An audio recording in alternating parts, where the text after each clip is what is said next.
So after major commercialization news, we are back on with Hassan, CEO of TODAQ, the first company in the world to enable micropayments with cost control and convenience. I mean, diving straight in, I've seen some news with 3D. What's your latest news that you'd like to share with us? Yeah, it's great to speak with you again, Hector. Things are accelerating. I mean, 7, 8 years ago, we started an R&D mission to build a new part of the web that could do transactions. 18 months ago, all that worked, and we said, let's make the first killer product. Mhm. And we went out with micropayments. And we tried a lot of different markets, a lot of different sectors. Probably over those 18 months in the US and Canada, we talked to hundreds of companies and explored where the opportunities were. That included AI, cloud API services, getting news and text from the media, images, video, games. There was a lot of exploration. And our exciting news right now is out of all that, we picked the one place to start and start for real and in a major way. And that's with video. Tier one and tier two movies, documentaries, and shows. We have a very exciting lineup of titles that on a number of platforms are going to be coming out, powered by our tech. But the first movie is coming out this month. Wow. So yeah, now we've really focused the laser down and we're crossing the start line. This is huge. This is that 30-year dream in the making is happening right now. And since we last spoke, which has been I think nearly 9 months ago, or maybe in the last 12 months, what's been your favorite or unique application that you've discovered of your product? I mean, I know we're talking about the streaming industry here, and that's where you're first entering, but maybe there's something that now you sort of eyes have opened. Okay, here's another area we're going to go in. Yeah, so streaming is massive, right? Right. There's a lot of Yeah. places to go inside streaming. It's an industry that's probably 800, I don't know the exact number, billion in size, projected to triple by around 2032. Mm. That's massive growth. And so, in such a huge industry, there's a lot of space to come up with new things that themselves can be very big. So, one of the things we're very excited about that we're rolling out commercially this month is just imagine this. I mean, you probably subscribe to a few streaming platforms, whether it's Net Prime, Mm. but you can't subscribe to all of them. And there's content that you probably want to watch where you don't want to subscribe and get locked in.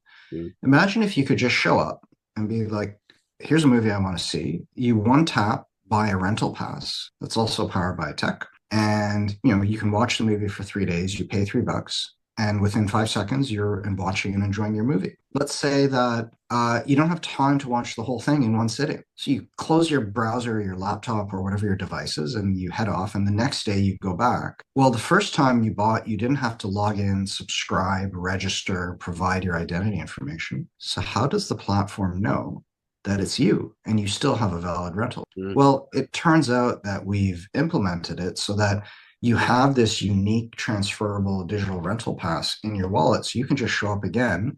And if you've already purchased, you just hit verify and the movie starts again. So that provides a level of convenience and new options for people who like movies and films and TV shows where they can get just what they need in the format they want it. And we've extended that on in what we're rolling out now so that it's not just rental, you can own a movie. So typically, if you're buying a movie, depending on what the movie is and how popular and large it is, purchase might be anything from $6 to over $20, depending on them. But ownership doesn't mean much unless you can transfer. In the old days, if you got a movie on a DVD, you could watch it and you could give that DVD to your friend or maybe Yeah. sell it in a garage sale. Today, with streaming, there's no transferability. So ownership doesn't really mean that. But now with us, you can buy that movie, enjoy it. And if some months from now you've had your fill, and you want to give that movie to someone else, you'll be able to do that with one tap. So both for ownership and rental, those are going to be transferable. So inside the streaming market, there's many different kinds of video on or VOD. Mm. There's AVOD, which is advertising powered video on demand, so you don't pay, but they're gonna push ads to your eyeballs, and that's how they make money. There's SVOD, which is subscription video on demand. There is TVOD, which is pay per view, if you want to watch the fight or the game. And now we're introducing a whole new category because of this experience I described, which is called MVOD, which is micropayable or microtransaction video on demand, where you just show up and you get exactly what you want in the way you want it. Fascinating. It's fascinating. And actually, I've almost missed the idea of being able to, go to a Blockbusters and then hand that DVD to someone else. It's kind of bringing some of the old school stuff back as well. But also the KYC bit that you mentioned with the rental pass in that wallet that you have, or that wallet address being the thing to identify people. It just shows you how you've been through a whole process over all this time, and you think you're solving micropayments, but then there's a whole host of other issues and things you have to then solve as well. So yeah, I can understand your journey. Yeah. And, to your point, when you show up at that site, I'd imagine you just want to say, here's my valid rental or viewership pass. Mhm. Show me what I want to see. You haven't necessarily signed on to all the things they're doing in the back end where they're figuring out who's Hector, what device does he have, where does he Personal live? data. Yeah. Let's see if we can peek inside his house and see his spending habits and his browsing habits. And, you didn't necessarily sign up to all that. Very good point. So with Love this, it's nice because you can just be like, here is a valid rental pass or an ownership pass. it. Show me my movie. I love it. I love it. And that answers a question later on we're going to answer about how are you guys still decentralized? I mean, you're not providing all this data out to people who shouldn't need it, or like you say, haven't signed up or opted into it. On that front, like on the decentralization, the technology by its design is completely decentralized or distributed. To make it real, it means that the movie hosting platform, they can host and run all their own assets, all their own records. And in the same way, for you as a micro-paying viewer, you could have your wallet and host it wherever you want, right? You could host it on your phone, but then you need to have backup to make sure if you lose your phone, you don't lose your funds or your rental pass. You could host it in your own cloud. Right now, what we're doing to start with, because we're just rolling out, is we've got all these distributed bits running in Amazon AWS's cloud, as well as Oracle Cloud Infrastructure too, who we recently signed a partnership with. And we've been doing a bunch of transactions back and forth between these two clouds without needing payment processors or blockchains. It's just different systems in those two clouds from two totally separate companies that are transacting with each other. So what's going to happen over the next 12 to 24 months is all that decentralization is going to push out. And we're doing it in a really staged way because the word decentralization sounds cool, but ultimately people want things to work. They want it to be convenient. They want it to be secure. They want it to be private. So as you start putting things out the door, for us, it's extremely important that it has to work. And in that kind of environment, it's better to measure twice and cut once. I'm sure, like over the years, you've seen as an example some of the things that have happened in the web crypto industry where stuff gets, hacked and stolen, worse things all the time. Now that we have first what I'll call working killer app in this space within the streaming industry to start, that whole decentralization push will just happen one event after another. And then expanding on that, there's two things. As you mentioned, Oracle. Obviously, we're interested to see any new collabs and deals you want to talk about. I mean, in the PR that 3D put out, there's a new collaboration there, which is helping you get into that streaming space. But it's not just streaming. There's also the MicroPong and the gaming and newspaper subscriptions you mentioned, but also the sports viewing. Perhaps touch on any new collaborations and deals you're. Sure. Focus is super important. Mm-hmm. So during the last 18 months, we experimented with gaming, with media, with text news, with all kinds of things. And the simple answer is we can do it. And we can do it really well in the same way that we can do streaming. But for right now, we have one and only one focus, which is delivery, execution, and scaling on the streaming front, period. There's one other thing that there'll be news released on this in the next month. The other application that we're doing is in the clean energy space with oil sands. Now, usually clean energy and oil sands don't quite mix together. But there is a clean oil sands project going down in the US where our tech is being used to help track and trace and verify the provenance of where did the oil sands come from, how did it get converted to diesel or bitumen, where did that petrochemical then get put into asphalt, which then went into a road. And you can have all that verified honesty. So we picked one very meaningful thing to do on the industrial side of things. So I'm expecting that news for that will come out, May at the very least. Lovely. That's something to look forward to for sure. You also like to do, proof of concept type stuff. I know MicroPong was almost like a thing that you guys set up just purely to show that like you don't have to buy a whole video game, you can play a single game. Is that how you would just is that that's how you describe it? Yeah, MicroPong was a fun project Hmm. to show that you and I could appear separately at a game, sort of on a site, Hmm. drop in our quarter or whatever. And what the MicroPong game was doing is you and I would play, and if you won the however many cents were in the pool of our collective game, you would win more than you put in. And the remaining cents would go to an artist who supplied the soundtrack for the game. The game would get a little bit. And yeah, it was just showing the ability to do these instant kind of microtransactions. That was pretty fun. And I think that, I don't want to put a time to it, Hmm.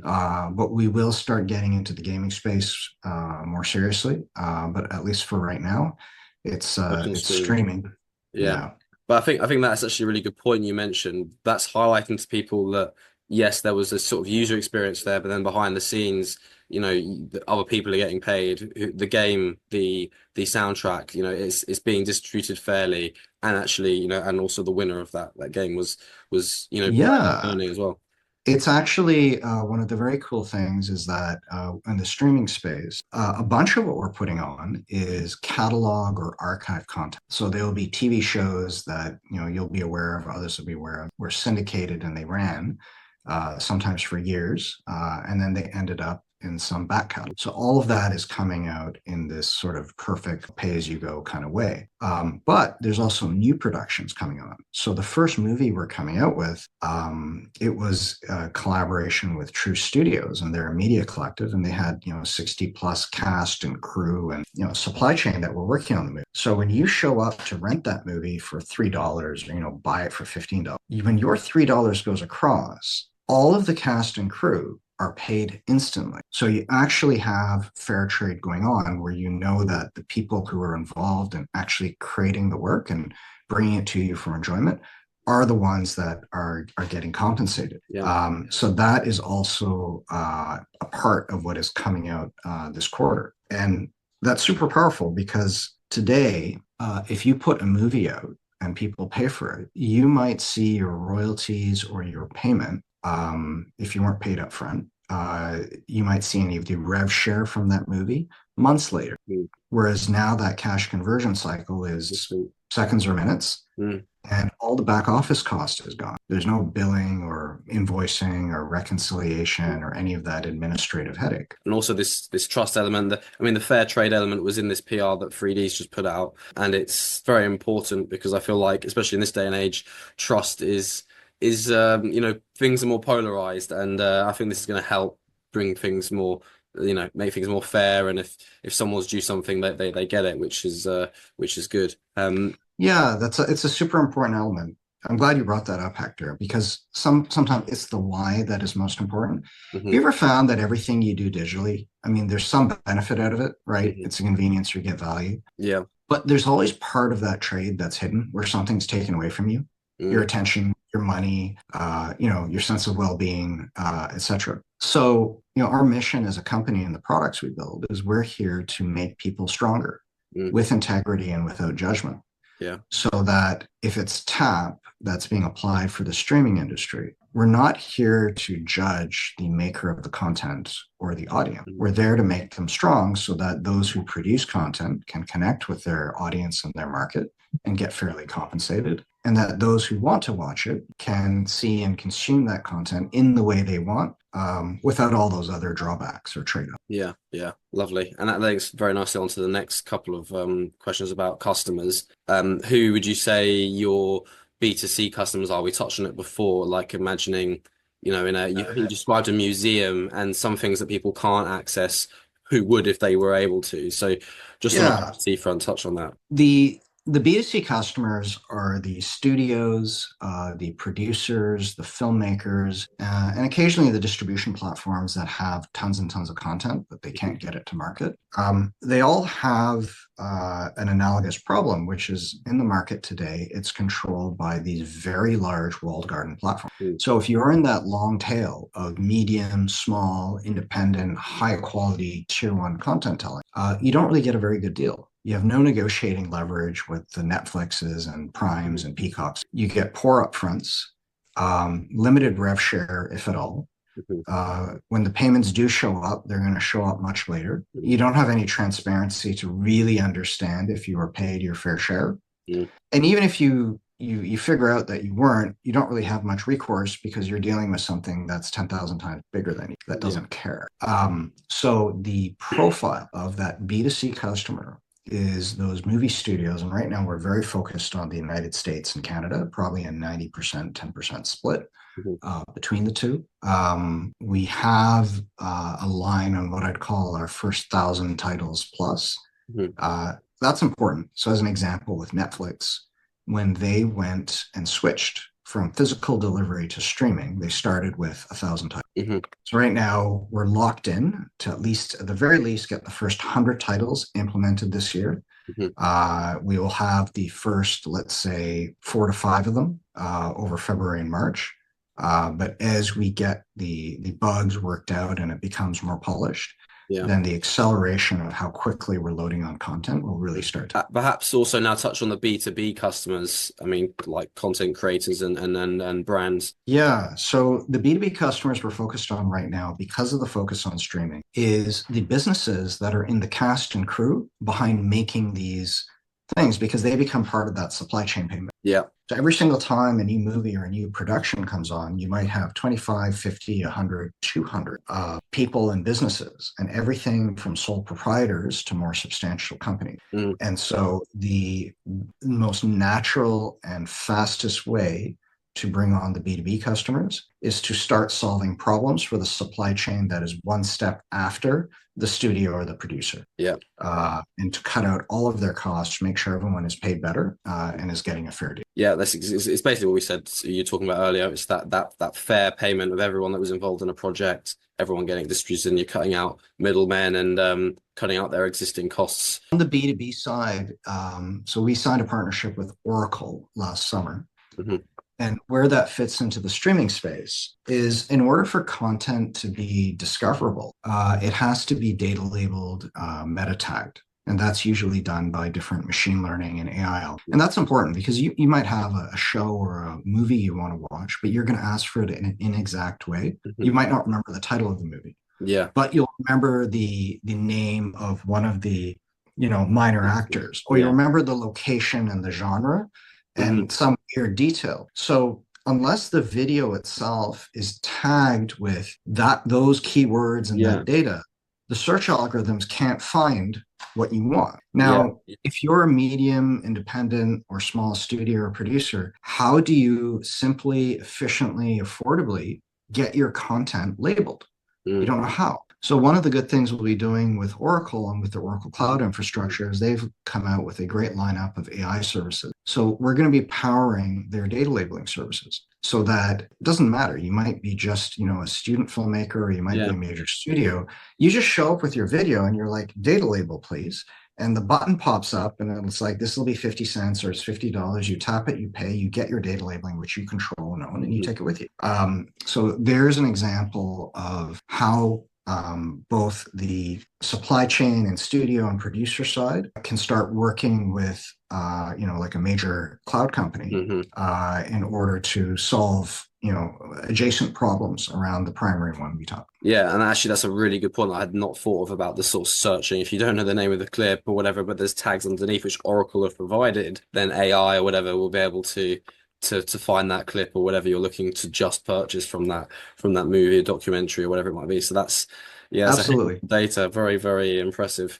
And then linking just to this user experience, but also on a B2B, B2C standpoint, how does a user sign on versus a brand? And I think this is very, very nicely ties into this sort of KYC TODAQ wallets versus the nodes and the note holders. Yeah, so it's really low to no friction. Hmm. The user journey can start in two ways. One way the user journey starts is you arrive at the movie and you press the button to rent or buy it. And right then and there, you can create your own wallet in about 30 seconds without having to go anywhere. You can load it with some funds, Apple Pay, Google Pay, Stripe, that side, as well as to the banks.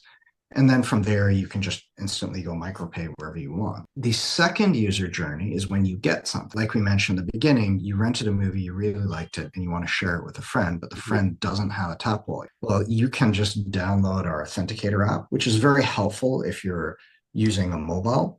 Yeah. Because it allows you to link to browsers and other things very simply. But with that authenticator, you can also see your passes and your funds, and you can one-tap transfer things by email to someone else. Wow. Well, there's a Google and Microsoft have authenticator apps, but they don't have it to that level where you can actually upload funds into Yes. that. That's very, very cool. And then just on the other end of that, touch on a bit of the around the sort of holders of the node and the notes, kind of like a 3D. I mean, 3D is an unusual one because they're not providing a service because they're an investor. They have these nodes and notes. But if you're a provider of a service like a streaming platform, what's their experience? Oh With the yeah, node and yeah. note? On the 3D, right? They hold a fair number of what we call these TDN. And TDN is just a US dollar denominated regulated prepaid asset that can get issued out, and it bounces between systems, and it can return home, and then from there you ACH funds to your account. So as the streaming or the oil and energy or these other things, Mhm. and you have TODAQ and other TODAQ entities starting to earn revenue, Mhm. a portion of that then becomes micro distributed Mhm. and goes into these certificates. It was just a very nice way of getting rid of the need to have, crypto exchanges, speculation, or anything Mhm. else. It's straight. You have delivery of a product, there's revenue coming in, there's splits that happen, and the note holders. Yeah, So it took a lot to make something like that work, I can imagine. but Yeah. it's very boring and it's very standard. The accounting industry knows how to deal with it. The legal industry knows how to deal with it. The regulators know exactly what it is because there's zero innovation that was done. Yeah. Right. It was just about how do you take out all the friction, all the time, all the Yeah. waste. And in the question before that, you also mentioned, some of your other partners, like obviously working with payment process, well, not payment process, you're working with banks, but then also Google, for example. Presumably they're providing you market access and all these other things, but perhaps touch on that, what they. Yeah, so it's more Oracle. So on the Oracle side, they've been great. We're running our tap and micropayment nodes Mhm. and sort of the TODA and A.Web technology on OCI as well as AWS. And that obviously kind of drives compute and drives scale. And then the second part of that collaboration was the AI collaboration that I referred to earlier, Yeah. where it's power up AI services with Tap so that you can get pay as you go data labeling, as an example, for video content. And then for those of us who didn't see our last interview, I mean, I'll probably link it here. But how low can these micropayments go? I mean, compare yourselves to We the can kind of we can it's go very well super talking low about it, but yeah, commercially right now. The Tap product will go down. yeah, We found with all the starting you yeah. place, you'd really care about any. Let's say a movie comes out, 100 cast and crew members, and they all have their percentage splits. Everyone from the main actor to the animation studio to the audio mixer who might have only spent a few hours, right, Mm. of work, and that audio mixer has like 0.1%, right, of Mhm. things that come out. Well, it turns out that with a tenth of a penny, as people are paying, you can make sure everyone's getting paid exactly and there's no error. So we just went down to that for now, and that was just a market decision, Yeah. not a technical. And I think one of these sort of unusual eureka moments from my perspective on in the last interview was also how high this could equally be just a better way to send money. Sure. So as an example, on the high end, Mm. with the energy and oil transactions, that's in the thousands or tens of thousands of dollars that we're Mm. starting with, and it'll go up from there. On the streaming and consumer end, then you're probably typically talking about, about $1 to $25 max per transaction. So in the usual thing of kind of retail things. Mm. And with the supply chain micro distributions, There it might start getting really small because you're taking a small payment and you're Yeah. splitting it up even more. But yeah, if you think about what's the size of 95% of all payments, we can handle all of that. By the way, you want to spend a few seconds and actually just see it in action? My next question was the revenue streams margins for you, which links also to that question, and then the next one was can I see a demo basically? Yeah, Yeah. Well, why don't we jump to the demo let's do it. and let's see if I can do this. All right. So here's the website. This is Truce Studios. You're just seeing how to test. And there's a movie called The Flamingo Effect. It's delightful dramedy. It's about a girl who goes through cyberbullying and kind of how she goes through it. And well, let's say I play the thing. Do you have a sound? Yeah. So, by the way, the whole video player, everything from what's going on with the cloud and the decentralized technology in the backend, right through to the video player has all been completely upgraded and optimized for And that's a this flamingo 8.0 dance. tech. Oh, cute. Yeah, So aren't they this, adorable? it has like a 5-minute free almost forgot. preview. I need to make So let's jump ahead. This poor girl, she's getting cyberbullied. She rolls her ankle. Dad runs over. It's like, hey, what's going on? And that's the end. And boom. So now the preview is done, and you can tap to buy it on the left. You can tap to rent it on the right. And if you've already done one of those, you can just hit verify. So if I went to tap, I have immediately what popped up was the tap window. I have $54.54 US. There's an extra zero because we can do a tenth of a penny. And this is a test right now. And because we were doing tons of very rapid testing, we reduced the checkout to 2 cents, which you can see down in the black. And it's a 2-cent, 10-minute, and that's just for testing. So I'm going to hit that, and that's what checkout looks like. Done. And we found very early on that it was so disconcerting because it was so quick and so easy for people. They thought something would go wrong. So now what it's doing is it's loading the full movie because I bought my rental pass. So we'll just give it a couple minutes because what it's going to do is it takes the rental pass, fetches the full movie from the server, and let me just do a refresh. There we go. Okay. So imagine I've already bought my rental pass. You saw how it spun a little. Yeah. Sometimes it got stuck because of the internet, but I've already bought. I don't want to buy again, so I just verify the pass, and it's verified. And so now the full movie is playing, and I can skip ahead. But you're helping me. I mean, you helped me last night. You're helping me now. Yeah. So you saw just how fast that was. And also almost the slight error we had there was a good opportunity to show the verify my wallet purchase. So that was helpful as well. That's right. And it's precisely to your point. Like in this case, loading, sometimes the internet, right? It slows loading. And what's the natural thing we do? We immediately hit refresh the page. You're not supposed to, but in that case, you can. But in this case, you can because I'm actually holding the unique digital rental pass in my wallet. On the streaming side, the server and the platform doesn't need to know anything about me. It just resets itself, and then I hit play again, and it's like, oh, do you have a valid rental pass? I said yes, and I showed it. Yeah. And so you can actually get even better experience and service during the time when typically it would be super frustrating as a viewer because you're like, I just bought and it was kind of partway through, and then the internet stuck for a bit. And now I've refreshed, and and then you're contacting support and help desk. Yes, it's not just I mean, we said it earlier, it's not just a micropayments element of down to a tenth of a penny. That's not what you're just selling. You're selling the cost control and convenience for why everyone should use this. Correct. Why wouldn't you? So yeah, I can see. Yeah, and Tap handles, when you saw it, handles much more than just payments. It also does passes. It can do identity. It's really microtransactions for anything. And then linking to that, I mean, you did touch on the royalty holders and how your holders and shareholders all immediately get paid in the sort of Tap business model, all get paid fairly and instantly through the node and note holders. But what are your revenue streams and margins for yourselves? Sure. This is a great question. So maybe we start with, what do we not charge for? We don't charge for transactions. We don't charge for, so all of that goes away.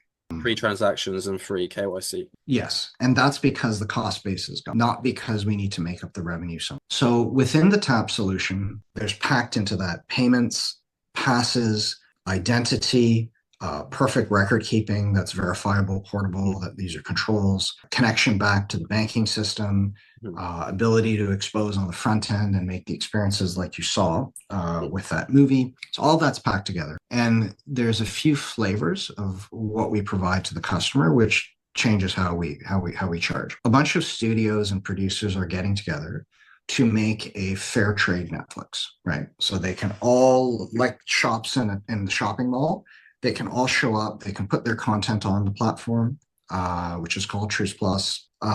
They can determine their own price, their own experience. And the Truce Plus platform takes care of the marketing, all the referral bonuses, the streaming and hosting costs, us with Tap, and that's 20%, which means that when they put something onto Truce Plus, they're immediately getting 80% of all the top line is going to them. And everything else is taken care of. All they had to do was show up and say, here's my content files, here's the description, here's what I want in terms of pricing for ownership and rent, a few more things, and they're done. And after that, they just get paid.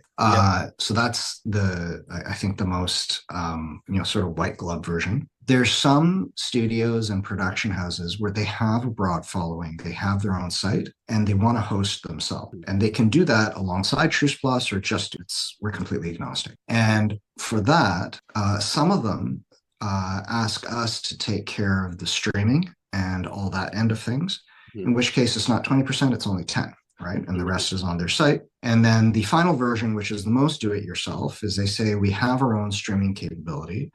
We have our own developers. Just give us the SDK and the APIs, and we want to plug, tap in and do what we want.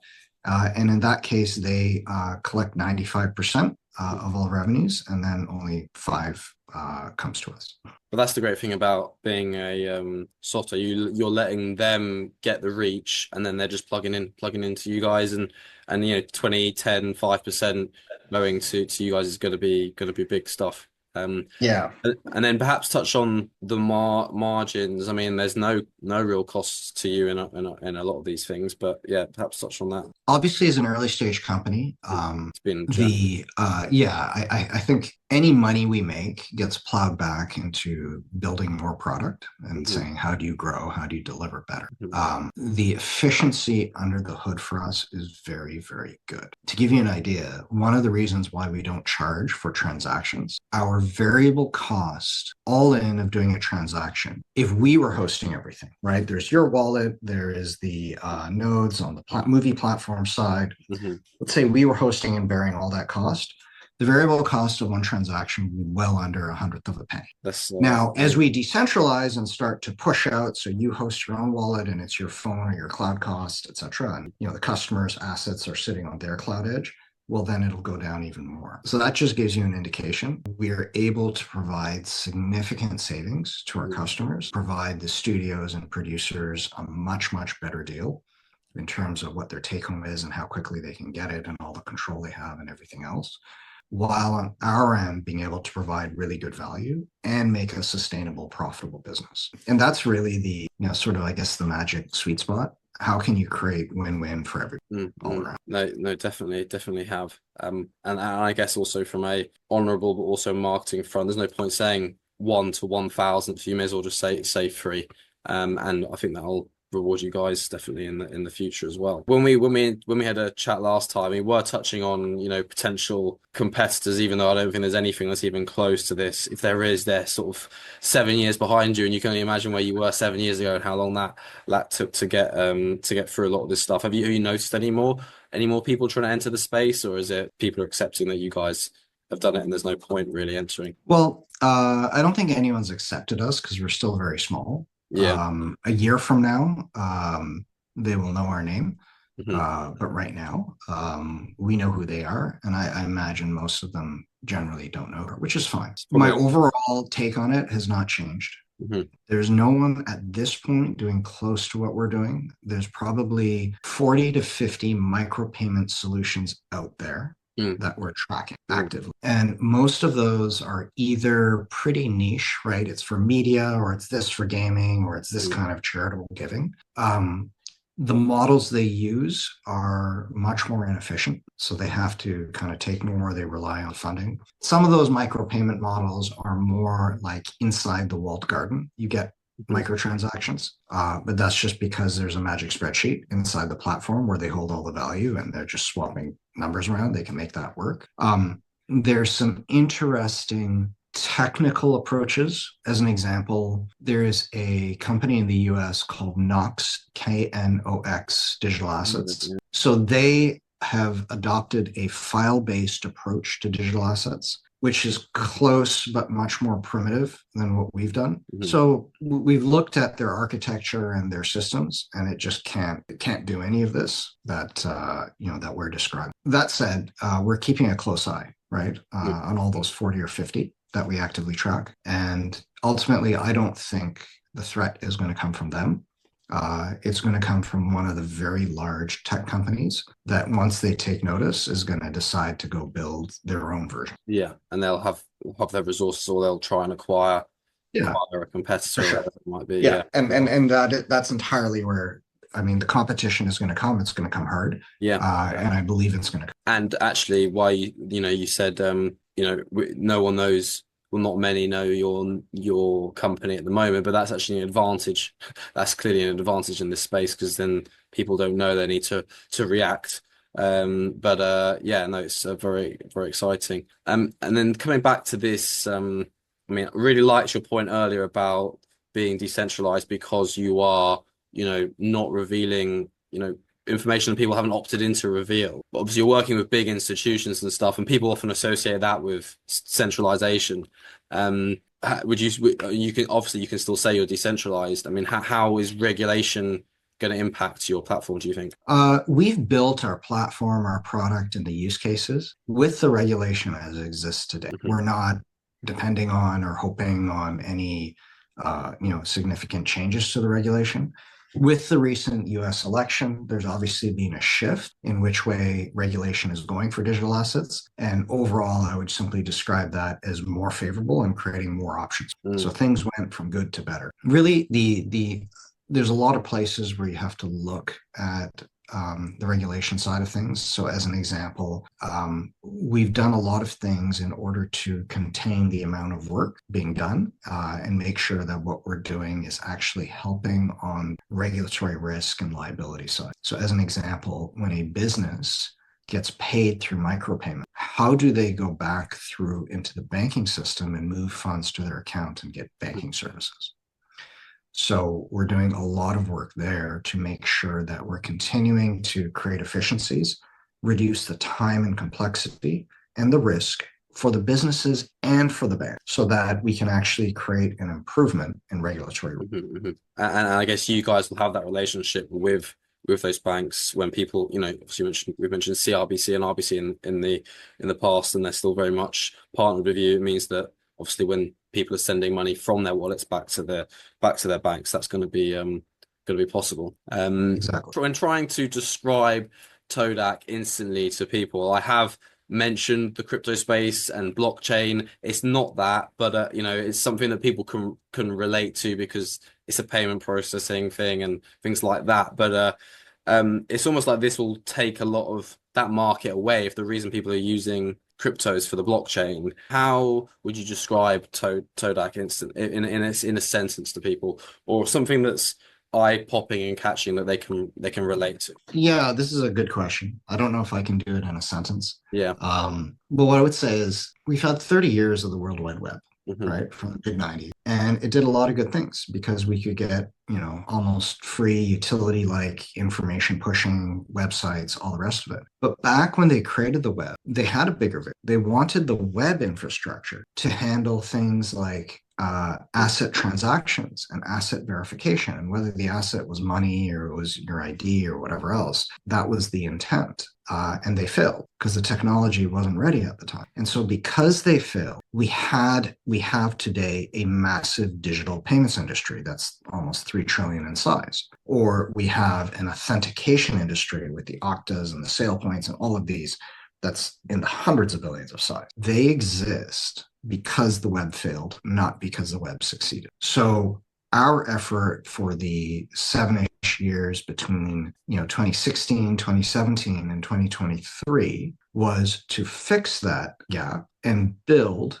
a new slice of the web that we call the ADOT. I mean, when you're using websites, you're using the HTTP web to push website data around, and you have your browser and to show the website. So we built a new part of the web called ADOT that would actually allow digital asset objects to be created, updated, transacted, and interpreted between systems. And we created a second technology called TODAQ, so that when those digital objects were being created, updated, transferred, or interpreted, that it could be done with portable integrity. So if a company or a bank or an issuer gave you something, you wouldn't be able to manipulate it, right? Like turn $100 into $1,000. People, anyone you showed it to would instantly see, and they'd be like, hey, actually, you can't do that, right? So that's what the effort was. Rather than a blockchain system or anything else, we actually went right back to the web's roots and fixed it properly. Very eye-opening. I mean, I think the title of this has got to be Micropayments Completing What the Founder of the Internet Failed to Finish, basically. Correct. Yeah, I think that's and Tap is the first killer app that is sitting and being powered by this new part of the web. That's why it can do what it does with the efficiency it does. And there will be, as we open source and as well as get into more market and business applications, there'll be many more things like Tap that appear. That's really good, because it's even there's a lot of people who don't understand this whole new Web3 and crypto blockchain age. So that's an easier way to incorporate every single person to help them to understand it quickly. But just moving on, any catalysts and milestones you're waiting for and that we should watch out for? I know you mentioned there's a PR potentially coming out in May at the beginning of the interview, but touch on that. Yeah, so the first movies and shows are going to start appearing this month and next month. We'll be rapidly scaling. We'll be loading a bunch of content onto Truce Plus and with our partners there, which we're super excited about. Just for specific user things like the ability to transfer and that Authenticator app I talked about. Those things are going to be coming out this quarter, so that they can be in people's hands by April. So both in terms of tools and features and, sort of larger things like the movies and the shows, a lot of stuff happening within them. The goal for the end of the year is to have well over 100 titles up and powered, and also to be locked in for our first 1,000 titles, which, as I mentioned, was where I believe Netflix was scale-wise when they flipped from physical to streaming. And then actually looking at those streaming figures, I mean, in 2024 it was 674 billion sort of market size in 2024, and it's projected to basically grow a compound annual rate of 19% every year until, and they've estimated until 2032, which is which is huge. It's a huge market opportunity. And, in the middle of this interview, you said within a year, you think everyone will know your guy's name and know TODAQ, know the TODAQ network and know what you're about. So, I mean, there's no point doing a 5-year forecast like I do. Maybe most people I interview. Would you say that's, if you're giving a 1 to 2 year forecast, is that what you'd say and hope to see? For sure. Yeah. And look, I mean, from our last interview and all the kind of chances people have had a glimpse to see what we're up to, we had a lot of time and options to figure out what are we going to start with. And with MVOD or micro payable video on demand, and with what this is, this provides a route to put this new web in the hands of 1 billion people with just this app. And there's no point being so spread so thin when you can master one thing and then have the resources to then spread out more. Exactly. It's good. Yeah. Totally right. Excellent. Well, thank you very much for the update. I'm sure we're going to probably be having more regular calls and catch-ups, because it's going to be, like you said, a lot of this stuff has to be in place. You've just done this press release with the streaming platform, and a lot of the back end stuff needs to be ready by April. So we'll hopefully have a chat then. Well, you're part of the initial group where we're doing what I'll call the limited release on the first movie. Later this week, rent it and check it out. Oh, awesome. Okay, I will do. Looking forward to it. Thank you very much. Thank you very much.